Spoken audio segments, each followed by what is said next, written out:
ವೀಕ್ಷಕರಿಗೆಲ್ಲ ನಮಸ್ಕಾರ. ನಾನು ನಿಮ್ಮ ರಾಧಿಕಾ ಹರ್ಷಿಕೇಶ್. ವೀಕ್ಷಕರೇ, ಈಗಾಗಲೇ ನಾನು ಹೇಳಿದ ಹಾಗೆ ನಮ್ಮ ಪೇರೆಂಟ್ಸ್, ನಮ್ಮ ತಂದೆ ತಾಯಿ ತಿಪ್ಟೂರಿನಲ್ಲಿ ಸೆಟ್ಲ್ ಆಗಿದ್ದರು. ಅಲ್ಲಿಂದ ಬೆಂಗಳೂರಿಗೆ ಶಿಫ್ಟ್ ಆದರು ರೀಸೆಂಟಾಗಿ. ಈಗ ನಾನು ಸ್ವಲ್ಪ ದಿನಗಳ ಹಿಂದೆ ತಿಪ್ಟೂರಿನಲ್ಲಿರೋ ಆ ಮನೆ ಖಾಲಿ ಮಾಡೋದಕ್ಕೆ ಅಂತ ಹೋದಾಗ ಕೆಲವು ಹಳೆಯ ಐಟಮ್ಗಳು ಸಿಕ್ತು. ಅದನ್ನು ನಮ್ಮಮ್ಮ ಮೆಮೊರಿಯಾಗಿ ಅವ್ರ ಮನೆಗೆ ತೊಗೊಂಡು ಹೋಗಬೇಕು ಅಂತ ಅಂದ್ಕೊಂಡ್ರು, ಬಟ್ ಅದಾಗಲಿಲ್ಲ. ಸೊ ನಾನು ಅದು 3 ವಸ್ತುಗಳನ್ನು ನಾನು ಇಟ್ಕೊಂಡೆ. ಒಂದು ಮಣೆ, ಅದನ್ನು ಹಿಂದಿನ ವಿಡಿಯೋದಲ್ಲಿ ನಾನು ಪರಿಚಯ ಮಾಡಿಕೊಟ್ಟಿದ್ದೇನೆ. ಇನ್ನೊಂದು ಬೀಗ.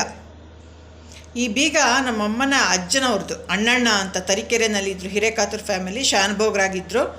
ಬೇಲೆನಹಳ್ಳಿಗೆ ಹೋಗೋರು. ಹಿರೇಕಾತೂರು ಫ್ಯಾಮಿಲಿ ಅಂತ ಕರೆಯೋರು. ಅವರು ಯಾವ್ಯಾವ ಊರು, ಹಳ್ಳಿಗಳು, ಆವಾಗೆಲ್ಲ ಊರೆಲ್ಲ ಹಳ್ಳಿಗಳಿಗೆ ಶಾನ್ಭೋಗ್ರಾಗೆ ಹೋಗ್ತಿದ್ರು.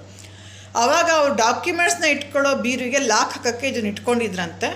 ಇದು ಒಂದು ಕಬ್ಬಿಣ ಅಥವಾ ಇಂಡಾಲಿಯಂ ಬೀಗ ಅಂತ ಅನಿಸುತ್ತೆ. ಇದ್ರ ಮೇಲೆ ಟೈಗರ್ 111 ಅಂತ ಬರೆದಿದೆ ನೋಡಿ. ಟೈಗರ್ 111 ಅಂತ ಬರೆದಿದೆ. ಟೈಗರ್ 111 ಅಂತ. ಈ ಥರ ಇಲ್ಲಿ ಕೀ ಹೋಲ್ ಇದೆ. ಮೇಲೆ ಕಬ್ಬಿಣದ್ದಿದೆ.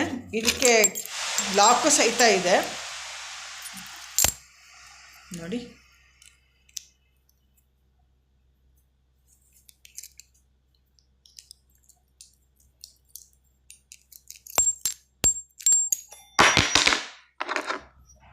ಎಗರೇ ಬಿಡ್ತು ಇದು. ಇದನ್ನು ಮತ್ತೆ ಲಾಕ್ ಮಾಡಬೇಕಂದ್ರೆ ನೋಡಿ, ಎಗರೇ ಬಿಡ್ತು. ಮತ್ತೆ ಲಾಕ್ ಮಾಡಬೇಕಂದ್ರೆ ಪ್ರೆಸ್ ಮಾಡಿ